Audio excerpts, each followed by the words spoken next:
السلام عليكم ورحمة الله وبركاته. إن الحمد لله نحمده ونستعينه ونستغفره ونعوذ بالله من شرور أنفسنا ومن سيئات أعمالنا. من يهده الله فلا مضل له ومن يضلله فلا هادي له. أشهد أن لا إله إلا الله وحده لا شريك له وأشهد أن محمدا عبده ورسوله. اللهم صل على محمد وعلى آله وصحابته ومن صار على نهجه واهتدى بهديه واستنى بسنته إلى يوم القيامة. يا أيها الذين آمنوا اتقوا الله حق تقاته ولا تموتن إلا وأنتم مسلمون.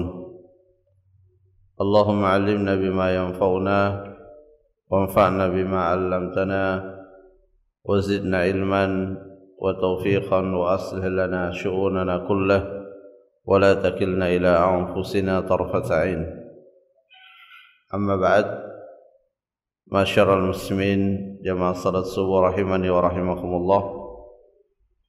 Alhamdulillah, pada kesempatan ini kita kembali melanjutkan majelis ilmu kita pada penjelasan kitab Taisirul Karim Ar-Rahman fi Tafsir Kalamil Mannan.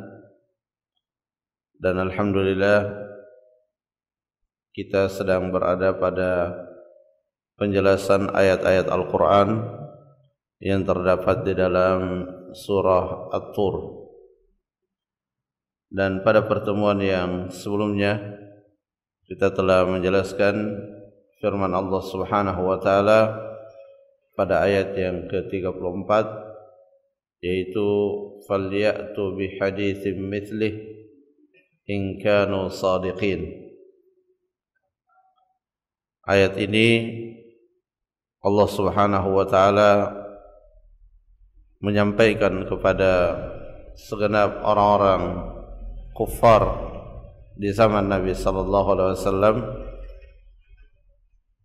agar mereka mendatangkan ayat yang semisal dengan Al-Quran. Dan ini adalah tantangan untuk membuktikan bahwa Al-Quran itu adalah kalamullah. Al-Quran adalah perkataan Allah Subhanahu wa ta'ala. Karena sekiranya Al-Quran itu adalah perkataan manusia, apalagi karangan Nabi Muhammad, maka pasti mereka bisa menirunya. Karena saat Al-Quran diturunkan, orang-orang Arab pada zaman itu berada pada puncak keahlian di dalam sastra, sehingga untuk meniru suatu ucapan itu sangat mudah. Tetapi kenyataan yang terjadi, mereka tidak bisa membuat ayat-ayat atau mungkin bait-bait yang bisa menyerupai Al-Quran. Maka ini adalah bukti yang sangat kuat bahwa Al-Quran itu adalah benar-benar firman Allah Subhanahu wa ta'ala.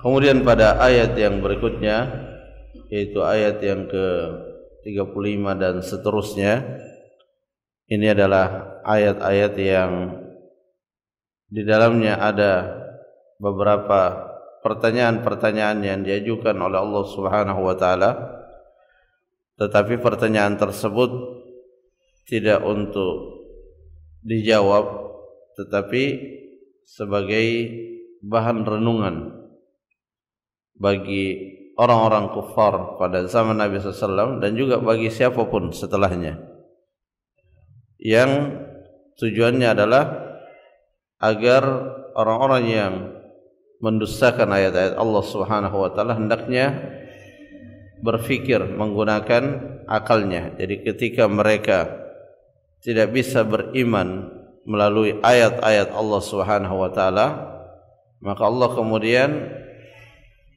menawarkan kepada mereka agar menggunakan akal mereka. Jadi kalau ayatnya ditolak, ya gunakan akalnya. Karena ketika akal itu digunakan dengan benar, maka pasti akal itu akan selalu berjalan beriringan dengan ayat-ayat Allah Subhanahu wa taala. Tidak akan bertentangan dengan ayat-ayat Allah Subhanahu wa taala. Karena Syekhul Islam Ibnu Taimiyah rahimahullah menulis satu buku khusus yang menjelaskan tidak adanya pertentangan antara akal yang benar dengan dalil-dalil syar'i yang sahih.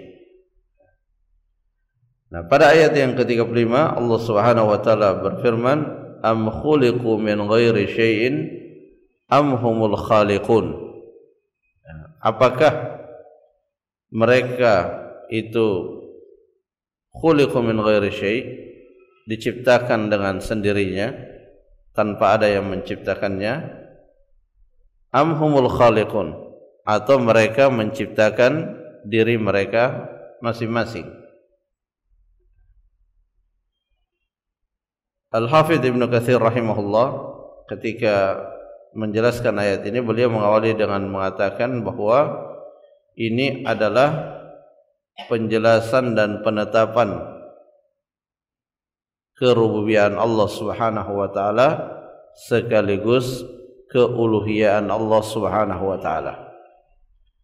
Jadi di dalam pembahasan tentang tauhid kita mengenal ada istilah rububiyah, uluhiyah dan al-asma was sifat. Rububiyah itu berkaitan dengan apa-apa yang dilakukan oleh Allah Subhanahu wa taala. Dan ini sering kita dapatkan di dalam Al-Qur'an. Allah mengabarkan tentang apa saja yang Allah lakukan, seperti Allah menciptakan, Allah menurunkan air hujan, Allah mengatur, Allah memberikan rezeki, Allah memberikan manfaat, dan banyak lagi perbuatan-perbuatan yang dilakukan oleh Allah Subhanahu wa taala. Maka ketika kita telah mengetahui suatu perbuatan itu dilakukan oleh Allah Subhanahu wa taala, maka kita tidak boleh meyakini bahwa ada selain Allah yang juga bisa melakukan perbuatan sebagaimana yang dilakukan oleh Allah Subhanahu wa taala. Nah, itulah yang disebut dengan tauhidur rububiyah, mengesahkan Allah di dalam rububiyahnya, yaitu mengesahkan Allah bahwa Allah satu-satunya yang bisa melakukan perbuatan-perbuatannya dan tidak bisa dilakukan oleh siapapun. Kapan kita meyakini bahwa ada selain Allah yang juga bisa melakukan sebagaimana yang dilakukan oleh Allah, maka itulah yang disebut dengan syirik besar dalam aspek rububiyah Allah Subhanahu wa taala. Nah, di sini Allah Subhanahu wa taala memberikan suatu dalil akli, dalil secara logika yang sangat kuat dan sulit terbantahkan, yaitu Allah bertanya kepada mereka, am khuliqu min ghairi syai', apakah mereka itu tercipta tanpa ada yang menciptakannya, atau dengan kata lain, apakah mereka tiba-tiba hadir di muka bumi ini tanpa ada yang menciptakannya. Maka ini adalah sesuatu yang sangat mustahil, sesuatu yang sangat mustahil. Dan orang-orang kafir pada masa itu meyakini bahwa Allah Subhanahu wa taala sebagai pencipta. Wala in sa'altahum man khalaqas samawati wal ard la yaqulunna Allah. Jadi kalau mau dikatakan kepada mereka bahwa mereka hadir di muka bumi ini dengan sendirinya tanpa ada yang menciptakannya, maka ini menjadi sesuatu yang tidak masuk akal, mustahil. Am khuliqu min ghairi syai' am humul khaliqun, atau apakah mereka menciptakan diri-diri mereka sendiri. Jadi mereka diciptakan sekaligus mereka juga sebagai pencipta. Maka ini juga sesuatu yang tidak mungkin, mustahil, tidak masuk akal. Maka hanya ada pilihan yang ketiga, yaitu mereka diciptakan, dan yang menciptakan mereka adalah Allah Subhanahu wa taala. Dan tidak bisa siapapun menghindar dari yang ketiga ini. Ya, karena tidak mungkin memilih yang pertama, tidak mungkin memilih yang kedua. Maka pilihan yang ketiga itu adalah Allah lah yang menciptakan. Ya, Allah yang menciptakan manusia, Allah yang menciptakan seluruh makhluk-makhluk yang ada. Nah, ketika seseorang sampai pada keyakinan bahwa Allah Subhanahu wa taala sebagai pencipta, maka semestinya dalam menyembah, ya, tidaklah seseorang itu menyembah kecuali kepada yang menciptakan. Ya, tidak masuk akal seseorang menyembah sesama makhluk. Yang masuk akal itu adalah makhluk menyembah kepada Khalik, makhluk menyembah kepada Allah Subhanahu wa taala. Ya, makanya kita temukan di dalam banyak Al-Qur'an, ya, perbuatan Allah yang disebutkan itu adalah khalaq, menciptakan. Ya, karena semua manusia mengakui hal tersebut, bahwa Allah yang menciptakan. Nah, dengan pengakuan bahwa Allah yang menciptakan, maka itu diharapkan mereka juga meyakini bahwa Allah yang satu-satunya benar dan berhak untuk disembah. Karena bagaimana mungkin seseorang itu menyembah dengan yang selevel dengannya, ya, sama-sama makhluk. Ya, tidak mungkin, tidak masuk akal. Tetapi kenyataan yang terjadi, ada saja di antara manusia yang menyekutukan Allah Subhanahu wa taala. Dia menyembah kepada Allah tapi juga menyembah kepada selain Allah. Ya, dan inilah hakikat daripada kesyirikan, dan kesyirikannya itu kategori kesyirikan yang sangat besar. Kemudian di ayat yang berikutnya, am khalaqus samawati wal ard. Ya. Apakah mereka, ya, maksudnya orang-orang yang mendustakan ayat-ayat Allah Subhanahu wa taala, mendustakan kenabian Muhammad sallallahu alaihi wasallam, ya, apakah mereka yang menciptakan langit dan bumi, ya, sehingga mereka leluasa dalam perkara mendustakan utusan Allah Subhanahu wa taala? Ya. Bal la yuqinun. Ya, tentunya tidak, ya, mereka bukan yang menciptakan langit dan bumi. Ya, makanya pertanyaan yang seperti ini itu diistilahkan dengan istifham yadullu ala at-taqririn nafi. Ya, ini adalah pertanyaan untuk menetapkan sesuatu yang ternafikan. Ya, jadi untuk menetapkan bahwa mereka bukanlah yang menciptakan langit dan bumi. Bal la yuqinun. Bahkan al-mukadzibun, orang-orang yang mendustakan Al-Quran, mendustakan kenabian Nabi Muhammad sallallahu alaihi wasallam, itu mereka la yuqinun, mereka sedikit pun tidak memiliki keyakinan atas apa yang mereka lakukan.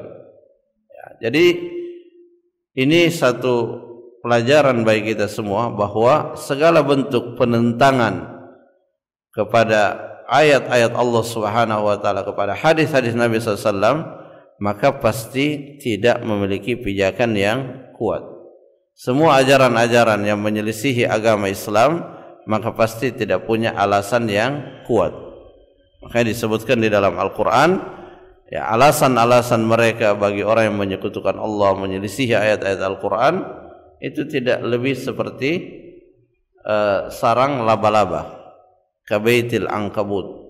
Ini diserupakan dengan sarang laba-laba dalam hal kelemahannya, bahwa alasan yang mereka kemukakan, meskipun mereka punya alasan, tapi alasan itu sangat lemah dan mudah dipatahkan. Karenanya pada masa Nabi sallallahu alaihi wasallam, ya, orang-orang Arab yang menolak dakwah dan ajaran yang dibawa oleh Nabi sallallahu alaihi wasallam, itu mereka tidak pernah menawarkan untuk berdialog atau berdebat dengan Nabi sallallahu alaihi wasallam. Ya, kenapa? Karena mereka sadar bahwa mereka tidak punya alasan yang kuat. Sehingga cara-cara yang mereka tempuh itu dengan mengatakan Nabi Muhammad itu orang gila, Nabi Muhammad itu penyair. Ya, mereka hanya bisa menggunakan cara-cara itu untuk menolak apa yang dibawa oleh Nabi Muhammad sallallahu alaihi wasallam. Ya, mereka tidak bisa membawakan alasan-alasan yang masuk akal.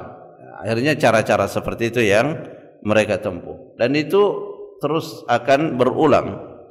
Ya, orang-orang yang tidak bisa memberikan jawaban secara ilmiah terhadap suatu seruan, maka cara yang akan mereka pakai yaitu mirip-mirip dengan cara yang dipakai oleh orang-orang Quraisy di masa lampau. Ya, mereka membuat stigma-stigma buruk, membuat opini-opini buruk untuk mempengaruhi dan mengelabui orang-orang awam.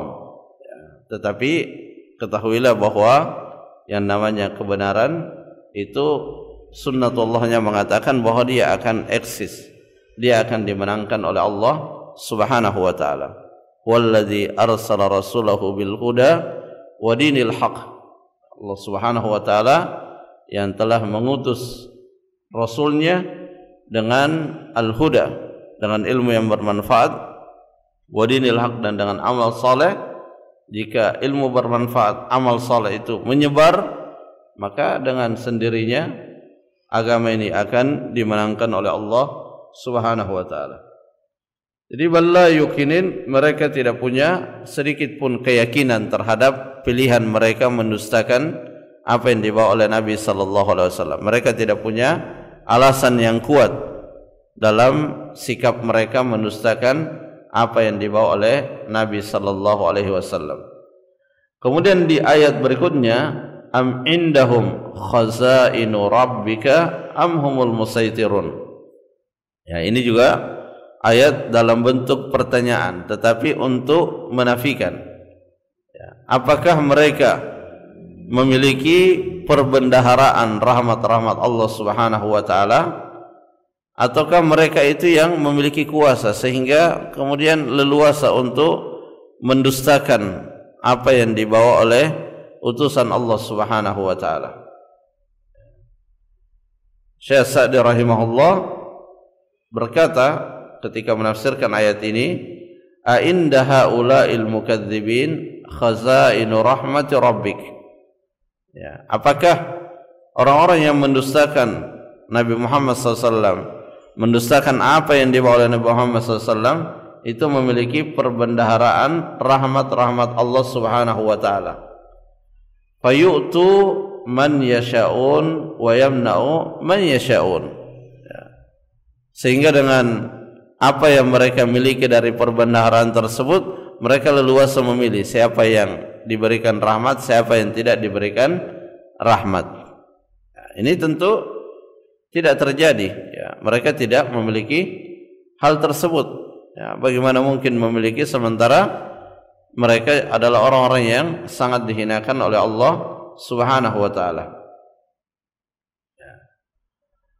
Am humul musaitirun. Ya, atau mereka yang berkuasa, ya, al-mutasallitun ala khalqillah wa mulkihi.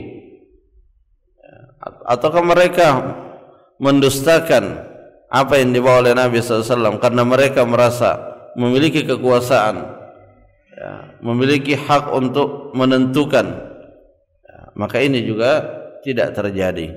Ya, ini juga tidak terjadi. Mereka tidak memiliki itu, sehingga ujungnya atau kesimpulannya bahwa mereka tidak punya alasan sedikit pun yang menjadi landasan, yang menjadi pijakan terhadap sikap mereka mendustakan ayat-ayat Allah Subhanahu wa taala. Ya, jadi semua kemungkinan alasan yang mereka bisa gunakan di dalam mendustakan ayat-ayat Allah Subhanahu wa taala itu semua diajukan oleh Allah. Lalu kemudian dijelaskan bahwa itu tidak mungkin. Sehingga kesimpulan akhirnya bahwa mereka tidak punya alasan. Dan sekali lagi, seperti itulah keadaan orang-orang yang menentang kebenaran. Mereka tidak punya alasan yang memadai untuk menentang kebenaran. Ya, yang mereka miliki itu hanya sebatas syubhat, ya, kerancuan-kerancuan. alasan-alasan yang sekilas seperti benar. Sehingga bagi orang yang tidak belajar, ya, bagi orang yang tidak mempelajari, maka bisa saja terkecoh dengan alasan itu, ya, sehingga melihat, oh ini benar, ya, padahal sebenarnya itu sesuatu yang salah. Dan seperti itulah syubhat, seperti itulah yang namanya kerancuan. Tapi bagi orang yang mempelajari agama ini, maka ia dengan mudah bisa mendeteksi bahwa itu hanya sekadar syubhat saja. Kemudian yang berikutnya, Allah sama dengan ayat-ayat yang sebelumnya, am lahum sullamun yastami'una fih, ya, apakah mereka punya tangga yang dengan tangga itu dia bisa naik mendekati langit sehingga dia bisa mendengarkan secara langsung apa yang Allah Subhanahu wa taala sampaikan kepada para malaikat. Am lahum sullamun yastami'una fi falyati mustami'uhum. Jika ternyata di antara mereka yang mendustakan itu ada di antara mereka yang benar-benar sampai mendekati langit dan bisa mendengarkan apa yang diucapkan oleh Allah Subhanahu wa taala, maka hendaklah falyati bisultanin mubin. Ya. Wa anna lahu dzalik wallahu taala alimul ghaibi wasyahada fala yudhiru ala ghaibihi ahada. Tapi itu sekali lagi tidak mungkin. Ya, karena urusan yang gaib itu hanya milik Allah Subhanahu wa taala. Apa yang Allah sampaikan dari hal-hal yang bersifat gaib itu tidak Allah beritahukan kecuali kepada para utusan-utusannya. Jadi intinya tidak mungkin, ya, tidak mungkin sikap mereka mendustakan apa yang dibawa oleh Nabi SAW, itu tidak mungkin datangnya dari Allah Subhanahu wa taala.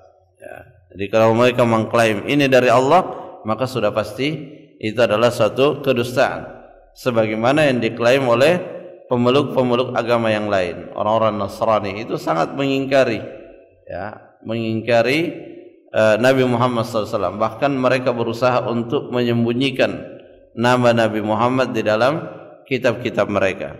Ya, padahal kita di Islam tidak ada beban untuk kemudian menyebutkan Nabi Isa. Bahkan kita menghormati, bahkan menjadi syarat keimanan bahwa seorang muslim tidak akan menjadi beriman kecuali dengan mengimani bahwa ada utusan Allah yang bernama Nabi Isa yang pernah diutus kepada manusia. Sebaliknya di kalangan mereka Nabi Muhammad SAW itu namanya disembunyikan. Ya. Jadi tidak ada alasan yang memadai yang mereka miliki untuk menentang apa yang dibawa oleh Nabi Sallallahu Alaihi Wasallam.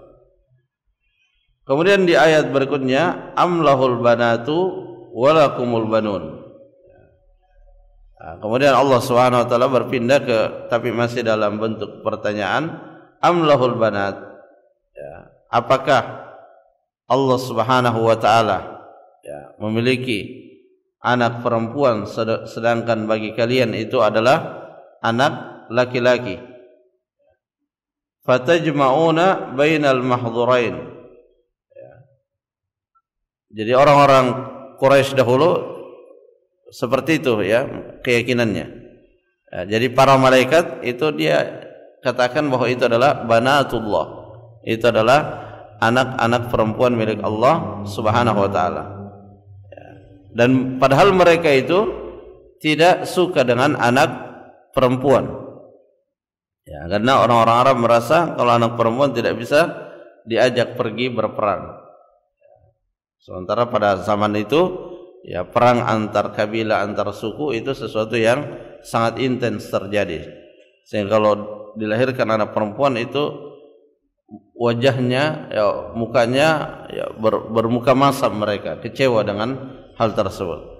Nah, sesuatu yang dia tidak suka itu diberikan kepada Allah Subhanahu wa taala. Jadi Allah yang punya anak perempuan, mereka anak laki-laki. Di sini mereka mengumpulkan dua hal yang sangat besar, dua hal yang sangat terlarang. Ja'alukum lahul walad wa ikhtiyarukum lahu anqas as-sinfain. Ya, pertama, dia menisbatkan kepada Allah anak, padahal sesuatu yang Allah tersucikan darinya.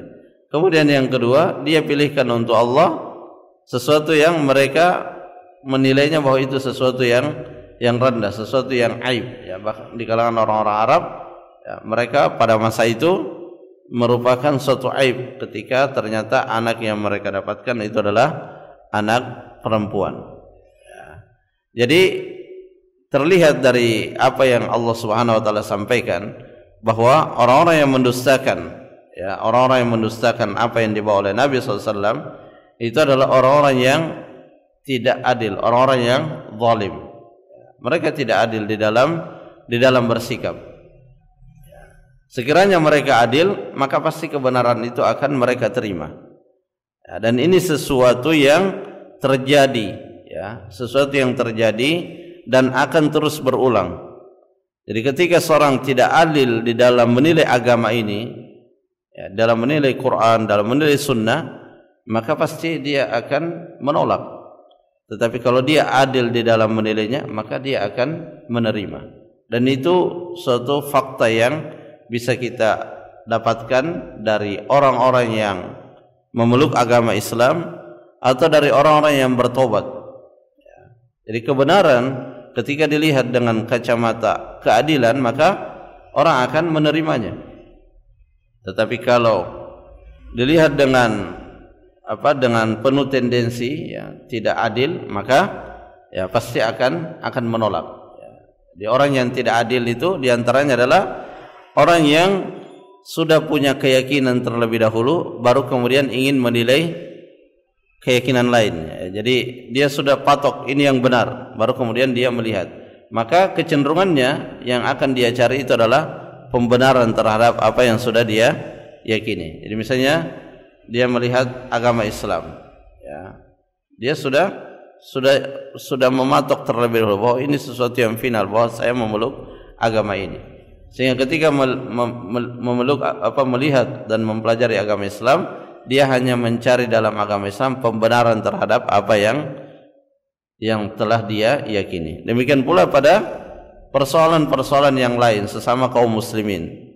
Ya, ketika seorang muslim, ya, dan ini adalah suatu kenyataan juga yang terjadi dalam agama kita, di mana dalam agama kita itu juga banyak perbedaan pendapat, ya, banyak sekali pendapat. Nah, ketika seseorang sudah mematok bahwa inilah pendapat yang sudah pasti benar di sisi Allah Subhanahu wa taala, maka ketika dia melihat pendapat lain, dia hanya sekedar untuk mencari pembenaran. Ya, padahal kaidahnya ketika kita ingin memilih pendapat, maka kita lihat dulu dalilnya, baru kemudian kita bisa meyakini pendapat inilah yang benar. Bukan sebaliknya, meyakini dulu pendapatnya baru kemudian cari dalilnya. Nah, ini salah. Ya, yang benar adalah lihat dulu dalil-dalilnya. Dari dalil-dalil itu lahirlah kayak ini yang benar. Tapi terkadang sebagian orang tidak, diyakini dulu ini yang benar, baru kemudian cari dalilnya untuk menguatkan apa yang telah dia yakini sebelumnya.